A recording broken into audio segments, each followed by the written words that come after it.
maghfirah Allah Subhanahu wa taala. A'udzu billahi minasy syaithanir rajim.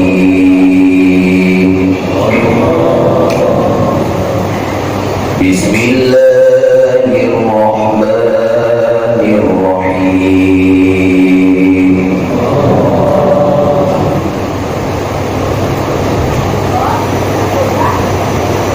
Nisa'ukum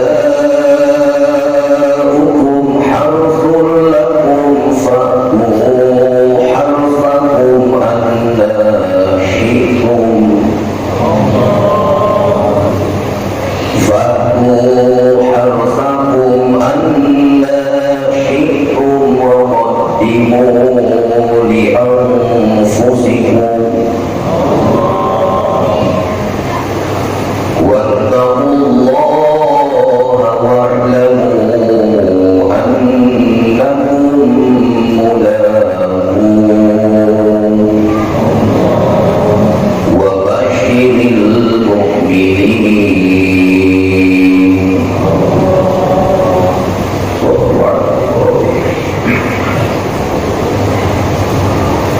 Bismillahirrahmanirrahim.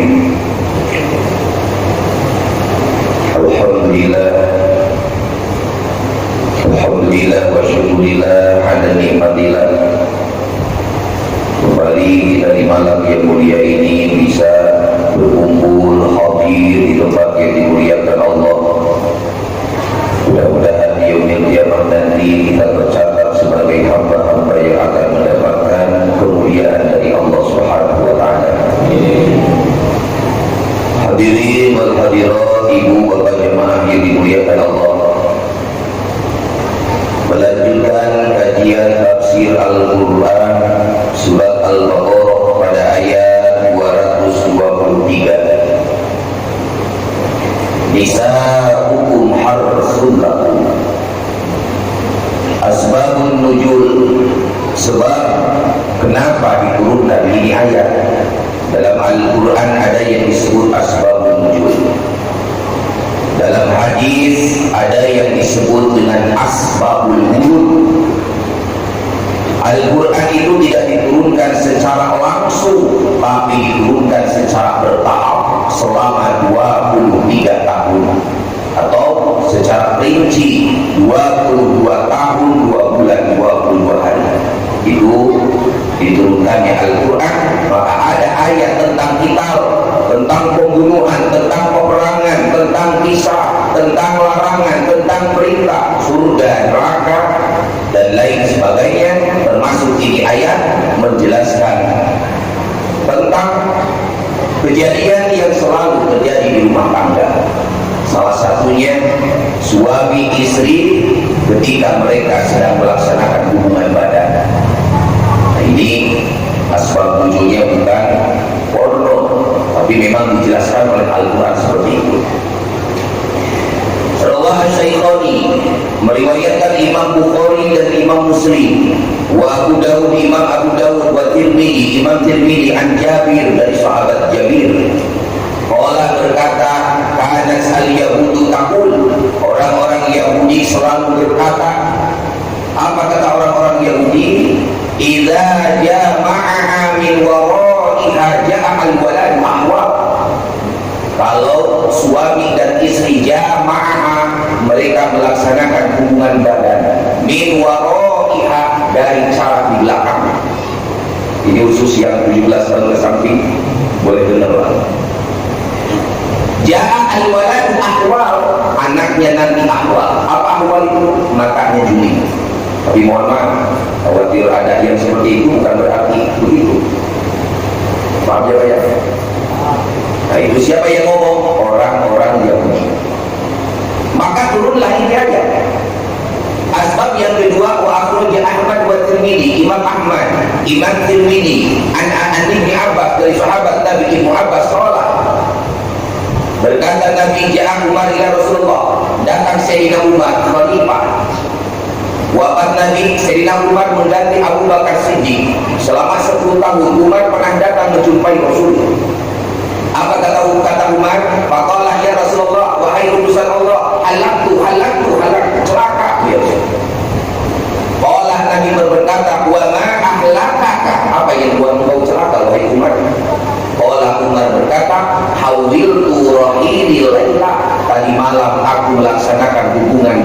istriku dari belakang. Umar bin Khattab. Apakah Nabi jawab? Falam yari. Nabi tak jawab. Nabi diam hingga datang malaikat Jibril mengatakan kepada Nabi, turunlah ini ayat nisa hukum harsul lakum. Kata Allah di dalam ini ayat, nisa hukum harsul lakum, istri-istri kalian semua harsul lakum. Mereka adalah tempat bercocok tanam bagi kalian. Muhammad kabarkan kepada orang-orang muslimin bahwa istri mereka itu adalah tempat untuk bercocok tanam, artinya ma'al zar'ihim al-walad, tempat di mana dia tersebut menyebarkan benih sehingga menjadi anak. Jadi lah, pengen punya anak, menikah. Walaupun ada yang tanpa menikah punya anak. Siapa? Siti Maryam. Siti Maryam ditiup Jibril, hamil Maryam, lahir Isa bin Maryam. Isa bin Maryam, tak ada bapaknya. Makanya jangan aneh, banyak orang hari ini tak mau kalah dengan Siti Maryam. Jadi istri kita itu tempat berladang, tempat menyebarkan benih sehingga memiliki keturunan, memiliki anak. Kata Allah, Muhammad kabarkan, fatu harsaku, kalian yang sudah punya bojo, kalian yang sudah punya istri, datangi semua tempat ladang kalian. Ay ma'alluhu wa huwa al-qubul. Mana yang harus kita datangi? Al-qubul, kemaluan depan. Datangi oleh kalian semua istri kalian. Annashitu ay kaifashitu. Bagaimana caranya mendatangi mereka? Kaifashitu, terserah oleh kalian mau mendatangi istri kalian, caranya bagaimana, mau mengalap suka, caranya bagaimana. Yang penting sudah diakdi nikah, sudah ada akad. Memang kalau nggak ada akad nggak boleh haram perzinahan. Wala taqrabu zina, mendekatinya pun tak boleh. Apalagi sampai dilaksanakan. Haram hukumnya wala taqrabu zina. Janganlah kalian mendekati hal-hal yang bisa melaksanakan satu hubungan perzinahan. Apapun itu bentuknya, bagaimana kalau melaksanakan zina? Qiyas aulawi. Tapi ini sudah ngisi Ustaz. Boleh dinikahkan? Boleh. 4 mazhab sepakat. Ketika dinikahkan sah nikahnya. Ketika sah nikah cuma timbul masalah. Berapa bulan? 2, berapa bulan? 3, berapa bulan? 4, 5, mungkin 6. Dijalankan pernikahan. Ya fulan bin fulan ankahtuka wa zawajtuka binti bimahri isrina graman naqdan qabiltu nikahaha bimahril madhkur naqdan. Aku terima kawin dan nikahnya ni fulana dengan mas kawin madhkur yang disebut 20 gram naqdan. Terserah mau dihutang mau kontrak silakan. Tapi ada yang dihutang juga. Nah, bayar Pak kalau dihutang itu. Dalam dihutang dibayar separuh. Akhirnya istrinya malam pertama ngancam gitu. Awas lu separuh aja, nggak boleh semuanya. Separuh aja. Nah akan timbul masalah nanti. Masalahnya itu ketika anak lahir. Mohon maaf, ini hukumnya seperti itu. 4 masalah akan timbul kepada seorang anak yang memang anak tersebut dia mengandung di luar daripada akdu nikah. Al-waladu lil firash. Anak itu bisa disebut anak bapaknya lil firash kalau dia sudah hamil di waktu setelah akad nikah. Tapi kalau di luar daripada akad nikah, yang pertama itu anak tidak ada bin bapaknya. Baik. Yang kedua, kalau bapaknya meninggal dunia, itu anak tak bisa mendapatkan waris dari bapaknya. Yang ketiga, kalau itu anak yang lahir laki-laki, maka itu anak ketika nanti dia punya adik perempuan, bapak nikah sebelumnya sudah ngisi, lahir laki-laki Zaid, terus pernikahan setahun, 2 tahun, 15 tahun, 20 tahun punya anak perempuan, bapaknya meninggal dunia, anaknya yang laki-laki tak boleh menjadi wali, tak boleh. Tapi kan kakaknya dia tak punya nasab dengan bapaknya, tidak ada. Yang keempat, kalau anaknya perempuan, bapaknya nggak boleh menjadi wali nikah. boleh gimana Ustaz? Ya ngomong baik-baik. Neng, nah, kenapa Bapak? Bapak nggak bisa jadi wali kalau kamu nanti nikah dengan si Burak. Emang kenapa? Bilang sama dia, dulu Bapak sama mamamu lagi jahiliyah. Gak usah kok. Salah satu yang memang tak boleh ditebar aib itu, ada seorang perempuan, maaf, dia pernah melaksanakan hubungan badan dengan kekasihnya dulu. Nikah tak perlu dia ngomong ke suaminya. Dia ngomong ke suaminya setelah nikah, Pak, kenapa? Aku ini second, Pak. Bekas, akhirnya rumah tangga hancur. Tak perlu, cukup dirinya dengan Allah, selesai. Tak perlu sampai harus orang tahu, keluarga tahu dia dulu pernah melaksanakan hal yang tak baik dengan seseorang yang tak jadi suaminya. Menikah dia, uskut dia tak boleh, bahkan haram kalau dia ungkapkan. Cukup dia bertobat kepada Allah, selesai. Ngomong ke suaminya, tak perlu. Seperti itu salah satu yang besar. Nah, nanti tinggal kita berbicara begini. Nah, Bapak nggak bisa jadi wali. Bapak nggak boleh gitu, Pak. Kalau Bapak nggak jadi wali, nanti timbul pertanyaan masyarakat, sangkanya aku ini nggak diizinkan nikah sama Bapak. Bukan, Bapak hadir tepat di samping kamu. Bapak merasa Bapak ini orangnya fasik, sering melaksanakan maksiat. Kamu ini anak Bapak, anak kesayangan Bapak. Wajarlah walinya. Lalu bagaimana? Nanti Bapak bakal wakilkan ke guru Bapak. Bapak punya guru, biar dia yang bakal jadi wali hakim, atau nanti biar KUA. KUA itu namanya wali hakim atau muhakam. Dia bakal menjadi wali bagi anak yang tidak punya wali. Siapa anak yang tidak punya wali? Anak yang seperti tadi, anak yang sudah perutnya terisi sebelum akdul nikah, sebelum datangnya pernikahan. Tapi kalau bapaknya jadi wali, kan sebadan. Bapaknya jadi wali, anak perempuannya perwaliannya tidak sah, nikahnya tidak sah, zina dia suruh. Tahu tidak? Punya anak nanti pasif rusak, turunan generasi sampai ke bawahnya rusak dikarenakan dia tidak mau mengikuti syariat agama Allah. Maka kalaupun dia sudah bertobat, anak gadisnya ini ternyata berubah besar, ada yang mau meminang dia, menikahi dia, maka dia nanti cukup diam, biarkan yang jadi wali adalah KUA, atau yang jadi wali boleh haknya apa? Siapa haknya apa? Mungkin dia adalah salah satu daripada guru kita, boleh. Nah ini. Nah yang jadi masalah ini ayat menjelaskan cara. Pengen punya anak yang soleh, ada cara, nggak sembarangan. Suaranya ini masih pakai helm dia, Pak, nggak dilepas, datang ke rumah langsung. Ada yang gini-gini? Ada. Caranya bagaimana? An-nasyidu, terserah kata Allah. Muhammad kabarkan kepada mereka sahabat ketika mereka menggauli istrinya, ketika bertanya, Muhammad, caranya bagaimana aku menggauli istri?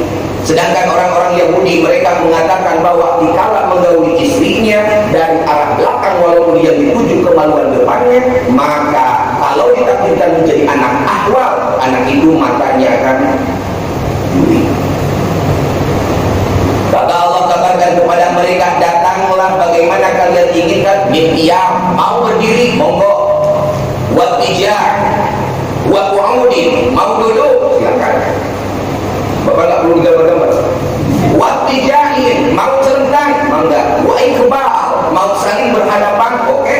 Wa ibar, mau cara di belakang, yang penting yang ditujunya yang depan, boleh. Nazala rodan, ini ayat nisa hukum harsulakum. Rodan adalah ayat yang menolak liqaulil yahud, ucapan orang-orang Yahudi, man atta imro'atan, siapapun dia mendatangi istrinya di tubuhiha, di kemaluan depan, min jihati tubuhiha, dari arah belakang, maka ja'a al-walad ahwal, anaknya bakal judi. Ini ditolak dengan ini ayat, maka boleh bebas dengan catatan bukan istri tetangga. Nah ini, tapi harus benar-benar istri sendiri dari akad yang sah. Tapi ada yang paling utama dari yang tadi itu, mau berdiri, oke, mau duduk silahkan, wa tijah, mangga, wa iqbal, berhadap-hadapan, mau dengan cara iqbal, dibelakangkan, oke.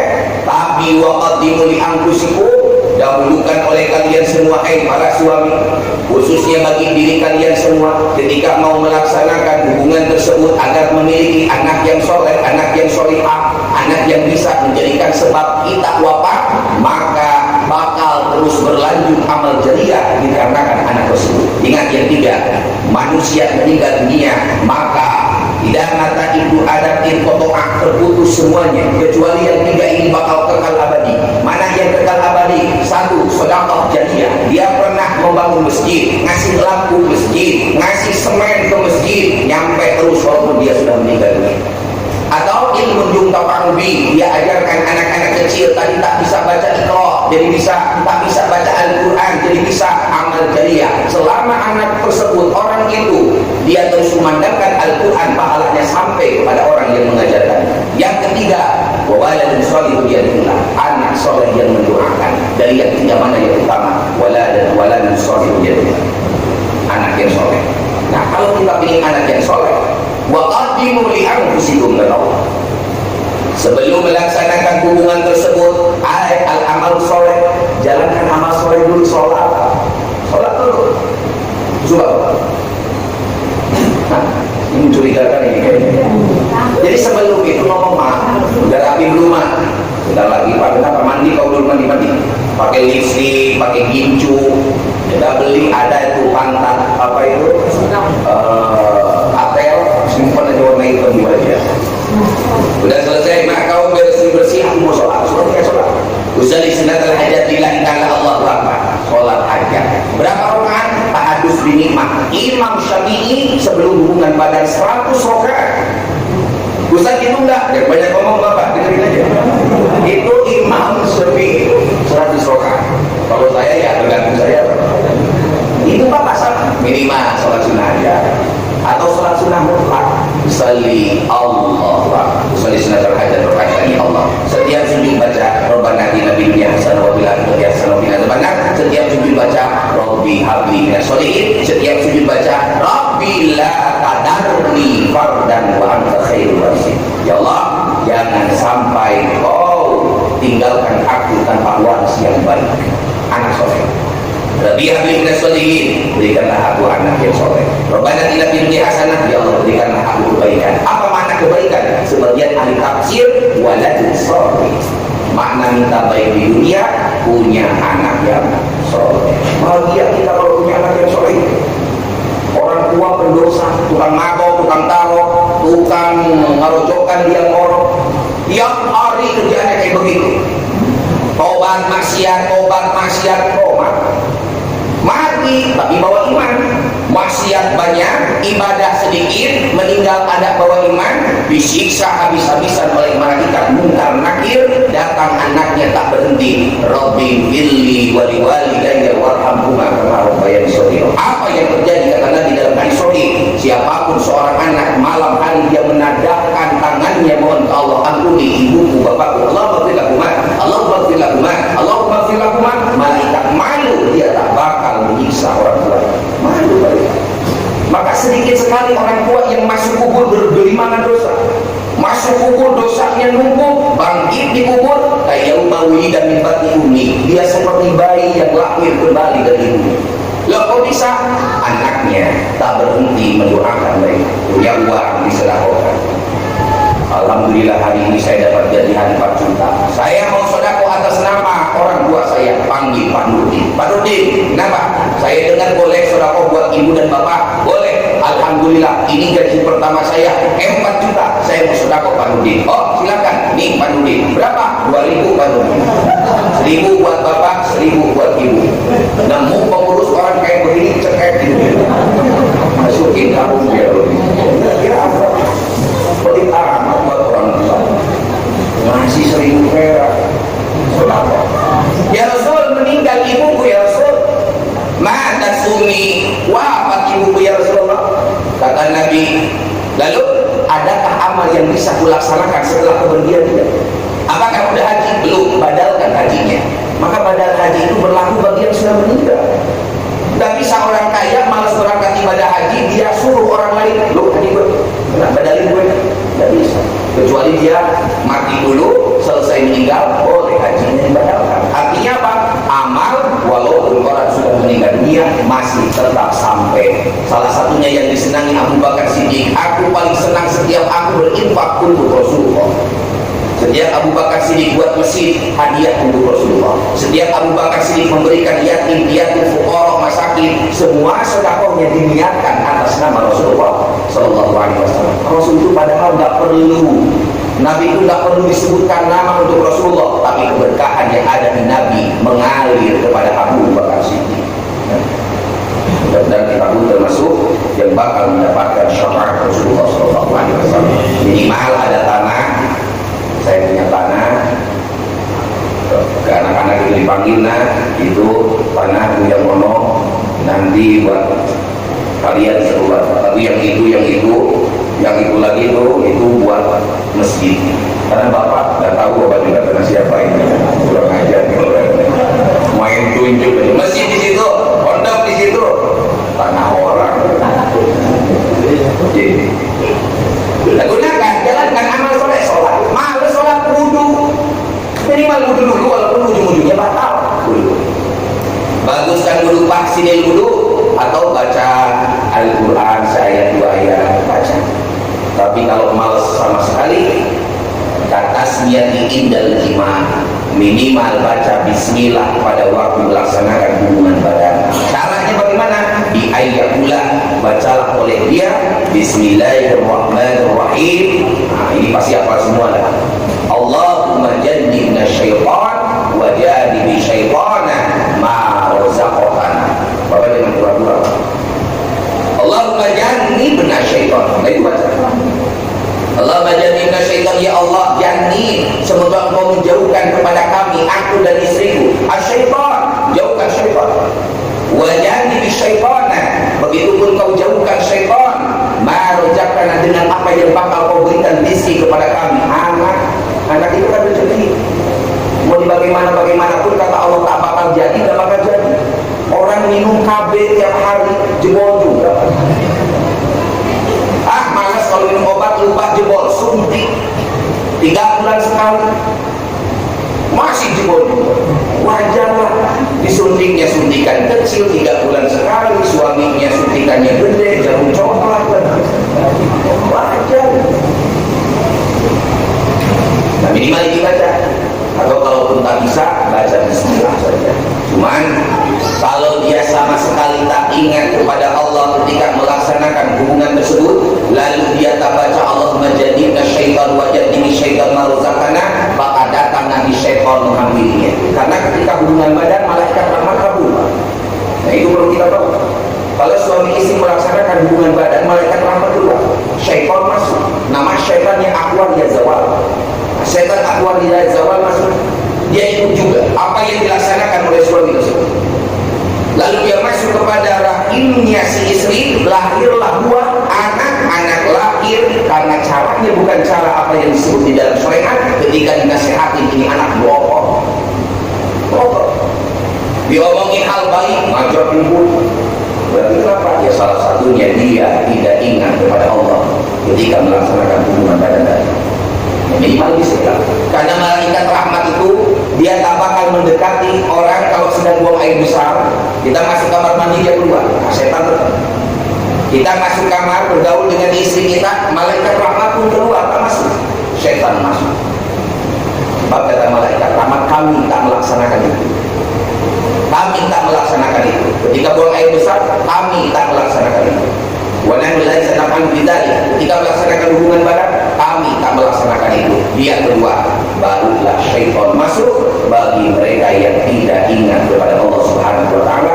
Maka kalau ditakdirkan oleh Allah, dia akan menjadi buah yang hina, menjadi anak yang bawa atau anak yang akil walidain, anak yang menjadi sebab durhaka dia kepada kedua orang tuanya. Nauzubillah.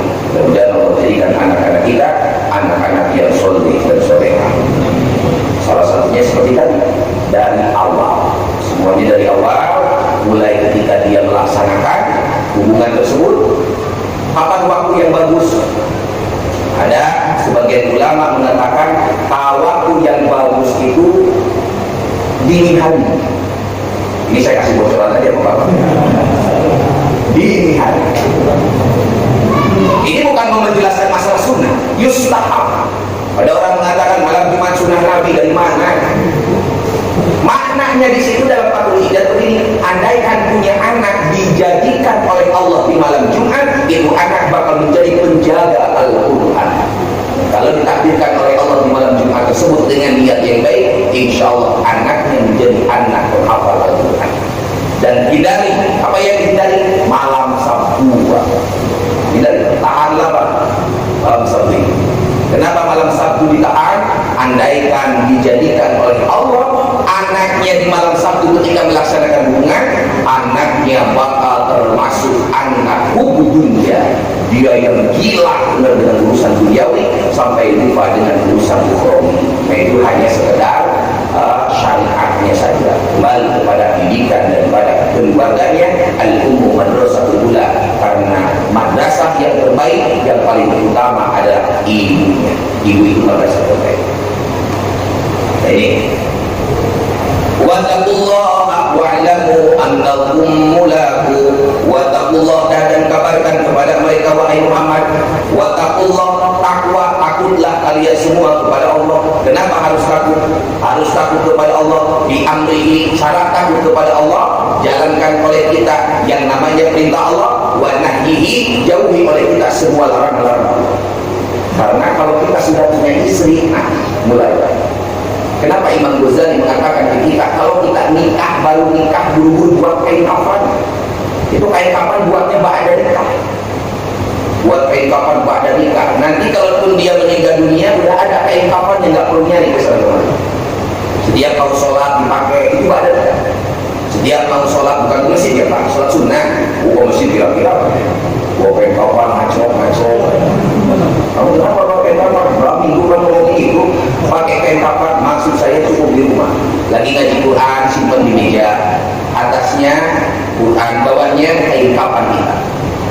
Mau salat sunnah udah pakai koko, udah pakai sarung, pakai kain kafan lagi. Timpa lagi sarung, timpa. Lalu ada 5 lembar kan? 1, 2, sajadah, 3, apalagi sorban, 4, 5. Mati lampu kamar. Istri baru mau nggak boleh. Izin dulu ke istri, khawatir umur itu nggak ada yang tahu buat ini kain kafan. Imam Ghazali sebelum meninggal dunia sudah buat kain kafan. Sebelum meninggal dunia itu udah di depan kain kafan sambil bawa surat. Kata adiknya Imam Ahmad Ghazali, wahai kakakku, apa yang bakal kamu laksanakan dengan kain kafan itu? Sebentar lagi Ijroil datang kepadaku. Tak lama meninggal dunia. Enak CS Pak dengan Ijroil. Siapa di sini yang CS sama Ijroil? Tahu-tahu motor dan orang nggak ada angin, nggak ada hujan. Tiap hari ada aja sobat. Hari anu sebulan, hari kemarin sebulan. Ini gambaran bagi kita. Kita pun bakal menghadap Allah.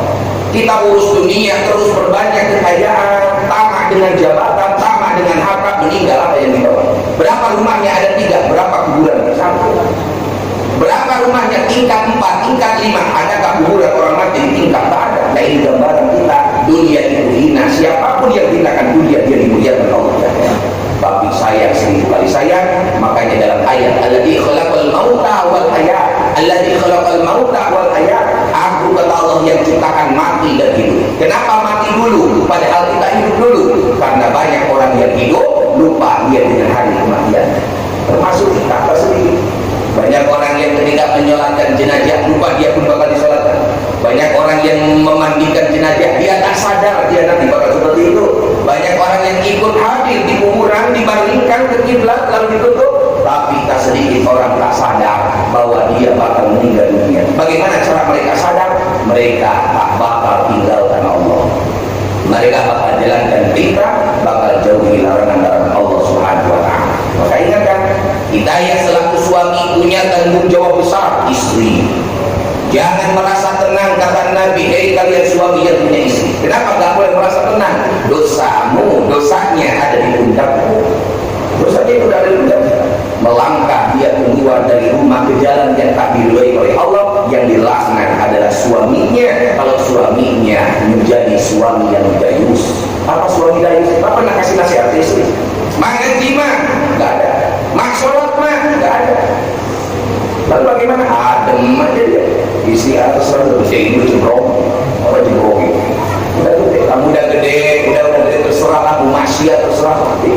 tapi harus ada azam khas.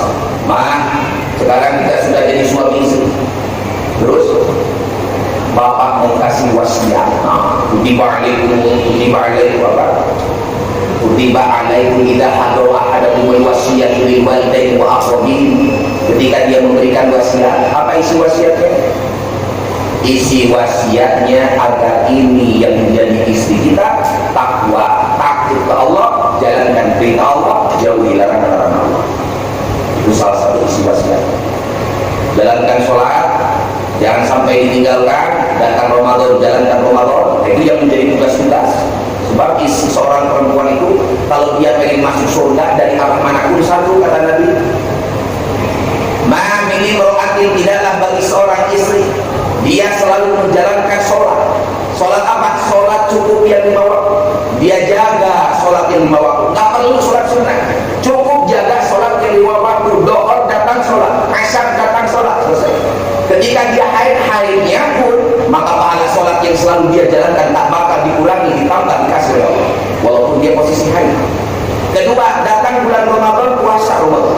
Apakah harus puasa Senin Kemis? Kalau dilarang suami tak boleh puasa Senin Kemis, dia jalankan haram puasa Senin Kemis. Maka bagi perempuan, kata Nabi, cukup puasa Ramadan saja. Dia subuh Senin Kemis pun rajin dia, tapi atas izin suami. Yang ketiga, taat kepada suami selama perintah suami tadi. Kalau buruk, la tu'ata li maksiatil makhluk, tidak ada patuh kepada urusan maksiat. Suaminya nyuruh orang, suaminya nyuruh jangan jalankan sholat orang, membuka aurat orang. Yang ketiga, jaga harta suami kalau dia tak ada. Maka kalau yang 4 ini dilaksanakan, udkhuli min ayyi babin sya'at min abwabil jannah, masuklah wanita-wanita yang 4 tadi dia jalankan, lewati surga, masuk dalam pintu manapun yang kalian inginkan. Dan ibu-ibu semua yang hadir termasuk daripada istri-istri yang solehah. Beda ini. Nah ini jadi amanah. Istri sudah amanah, tambah punya anak. Oh, makin besar lagi amanah. Punya anak 1, 2, 3, 4. Itu makna daripada amanah. Kata para alim ulama, para ulama tafsir, al-muradu bil amanah al-ahlu wal aulad. Salah satu maksud daripada amanah al-ahlu wal aulad, keluargamu dan anak-anakmu. Maka anak kita itu amanah dari Allah. Jadikan dia anak yang baik, jadikan dia anak yang soleh. Artinya apa? Kalau dia pengen menjadi anak yang baik, didik dia di tempat yang baik. Maka kenapa Nabi sampaikan mendidik anak itu bukan sudah besar. Besar itu lepas. Mulu as-sabi, perintahkan oleh kalian anak-anakmu. Mulu auladakum, kalian perintahkan semua anak-anakmu bisolat, jalankan dia, perintahkan dia untuk sholat. Berapa usianya? Iza balagho sab'a sinina, kalau dia sudah usia 7 tahun suruh dia sholat. Walaupun belum wajib sholat, orang tua anak 7 tahun tak diperintahkan sholat, maka yang berdosa orang tua yang dan anak. Wadribuhum 'alaiha, pukul mereka. Siapa? Anakmu pukul. Wadribuhum 'alaiha, kalau dia sudah tinggalkan sholat, pukul. Kapan? Idza balagha asyra sinina, kalau usianya sudah 10 tahun. Tapi pukul saya Pak, ini pukulnya baru alim dia 5 nih. Udah waktu alim bawa kain, bawa hantem ke berdarah. Datang orang lewat, Pak kenapa pukul anak? Udah usia 10 tahun gak mau sholat dipukul. Tapi pukul cinta, pukul saya. Caranya bagaimana? Ya salah satunya mungkin dengan cara dicubit lembut, atau selain pukul sama jenis memukul, jangan kasih makanan kesukaan. Nah, karena kamu tadi tidak sholat subuh, lalu kamu juga tidak mengkodok sholat subuhnya, maka selama 3 hari bapak nggak bakal kasih kamu ayam geprek. Awas ya, nggak bakal aku kasih kamu ayam geprek. Itu kata bapaknya. Pak kok gitu Pak? Kamu nggak sholat, kodok. Kodoknya kan bapak juga nggak sholat, ini bareng kodok. Bagus sih. Kurang ajar lu, tahu aja lu kata bapaknya. Gua juga tidur. Aduh. Nah itu saya tahu. Ini ada orang datang ke rumah, Ustaz, saya punya anak haram janda Ustaz. Haram janda kenapa Pak? Disuruh sholat nggak mau, disuruh puasa Ramadan depan saya saling salah saya segala. Kan anak haram dia ada usianya berapa? 47 tahun. Lu ngajak berantem anak. Bukan dididikan, 47 tahun bukan kita yang ngomong. Jadikan anakmu dari lahir usia sampai 7 tahun jadikan raja dia. Ayo anak punya usia baru 5 tahun, 6 tahun, suka-suka dia. Pengen apa? Mobil kasih. Pengen apa? Motor-motoran kasih. Pengen apa lagi coba? Pengen bapak nikah lagi, laksanakan. Yang penting mau dari 7 jabatan. Raja dia. Tapi kalau udah 7 sampai 14 tahun beda lagi apa? Isbah pedas. Nah, usia berapa? 8 pak, awas kamu jangan main sama dia. Kenapa? Gara-gara kamu main sama dia, kamu tak pergi ke masjid, kamu tak ngaji itu TPK. Nah, nanti udah 14 tahun sampai 21 musyawarah. Anak itu bukan dijauhin dari kalau mau anaknya dia sambil megang gitar dipanggil bapaknya nanya, kenapa? Enggak, kayaknya lagi dekat dengan cewek ya. Kalau ada yang mau pak jelek kayak bapak sedih apa? Sedih saya banyak lain mau udah bonceng-bonceng di sana kemari, saya nggak ada yang mau. Setiap yang lihat saya muntah. Ini lebih parah lagi kita segala. Kamu salah dana. Yang penting kamu banyakin duit aja lah. Banyak isinya cakap-cakap suaminya haram jadah wajahnya. Udah pokoknya kamu ikhtiar yang benar, dari ilmu yang baik, mondok-mondok. Kalau mau sekolah-sekolah yang benar, udah selesai, nanti jodohmu tak bakal kemana. Walaupun ada di ujung bru, jodohmu kalau sudah ditakdirkan Allah menyatu, tak bakal bisa berpisah tapi menyatu. Nah, musyawarah punya anak itu. Punya anak udah gede, bukan dideketin, dijauhin, akhirnya liar dia. Berangkat lokasi, ngapain? Udahlah, gak perlu diomongin. Berangkat lagi, kemana? Akhirnya tak sedikit menyinggung bapaknya dan lain sebagainya.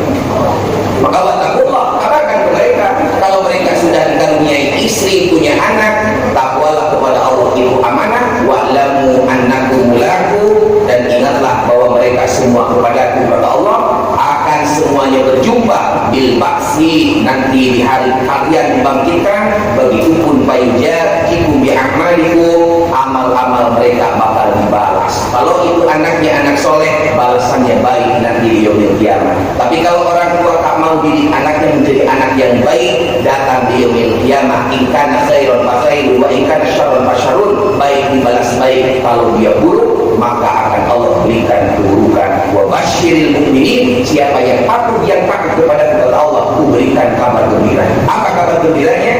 Alladzina taqaw bil jannah, dia bakal dimasukkan ke dalam surga. Bukan hanya suaminya, istrinya bertemu di surga. Bukan hanya dengan istrinya, anak-anaknya pula. Apalagi anak yang soleh, karena ada riwayat yang mengatakan orang tua sedang di neraka, anak soleh sedang di surga. Anak soleh tak betah di surga.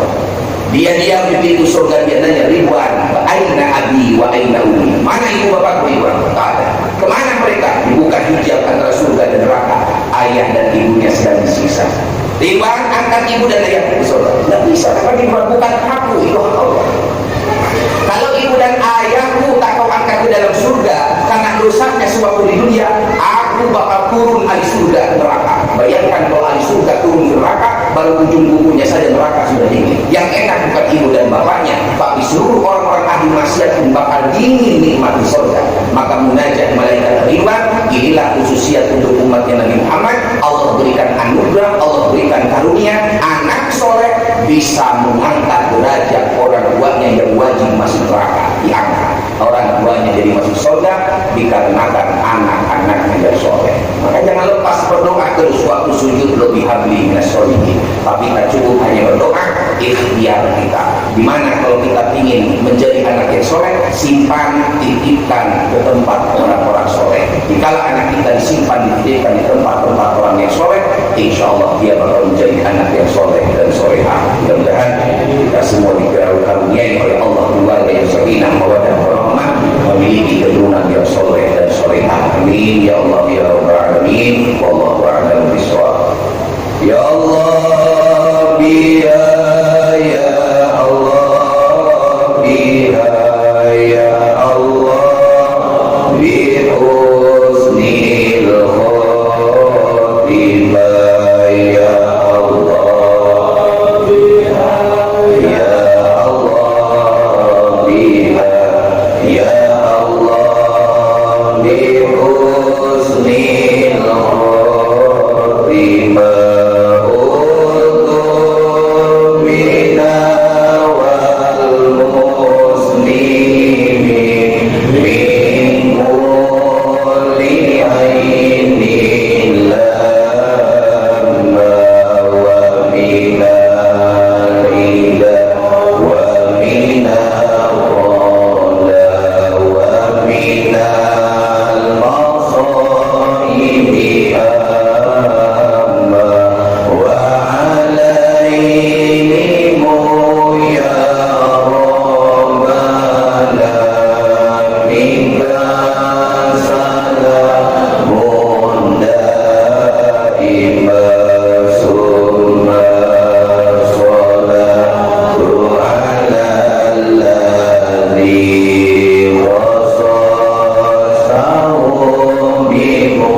wabarakatuh.